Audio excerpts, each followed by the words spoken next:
Today is the 10th of Tishrei, otherwise known as Yom Kippur. Please listen to this recording either before Yom Kippur or after Yom Kippur, but not on Yom Kippur itself. Today's learning is dedicated in memory, Le'ilui Nishmas, R Yitzchok Schwartz, Yitzchok Moshe ben Mordechai Tzvi, whose yahrtzeit is on Yom Kippur. Today we will be beginning chapter 136, discussing the laws of Lulav and Esrog, and we'll be doing paragraphs 1 and 2.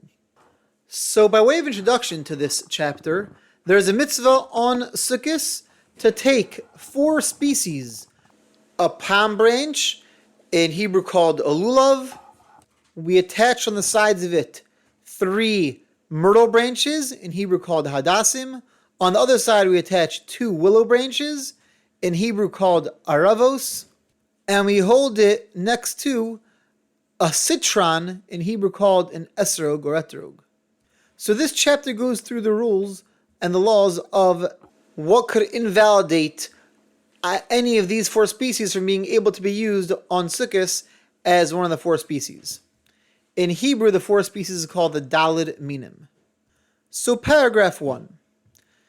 It's common practice that when somebody purchases a lulav and esrog set, that they have it looked over by a rabbi to make sure that they're kosher and they're valid to use on Sukkot.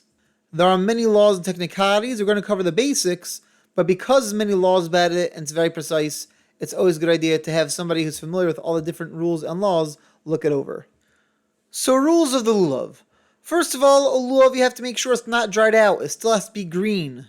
Once it starts getting dried out, it should not be used anymore for Sukkot. In order for a lulav for the palm branch to be valid, it has to be, in Hebrew, 4 tfachim, 4 hand breadths, which comes out to approximately 14.2 inches.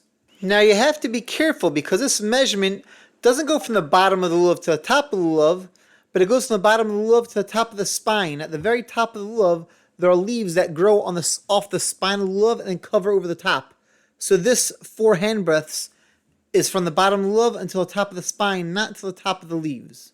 Something that the Tishrei does not talk about, but I think is worthwhile to mention because this is generally the most common problem with our lulavs that we'll find, is that if you examine your lulav, the palm branch, you'll notice that each leaf is really made up of 2 leaves that are folded over and connected.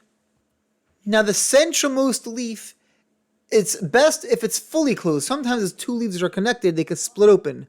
The centralmost leaf, that will usually be the tallest leaf as well, it's best if that's fully sealed, not split at all. If it's split up to a tefach, up to 1 hand breadth, then it still would be a kosher lulav, but not more than that.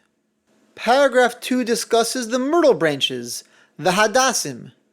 In order for the myrtle branch to be a valid myrtle branch to use, it needs to be what's called triple braided. Each level where leaves are come out of, each level has to have 3 leaves coming out from the same level going up the length of the myrtle branch. The top of the leaves of the first level should cover over the bottom of the leaves of the next level. So it comes out that the stem is totally covered by leaves. It's important to make sure that the myrtle branch is not from a hybrid. It has to be a pure myrtle branch. And just like the lulav, you have to make sure that the myrtle branch is not dried out, that the leaves are moist. Not moist as in like they're wet when you touch them, but they have to be vibrant leaves, not dried out leaves. This concludes today's learning. Have a wonderful day and see you tomorrow.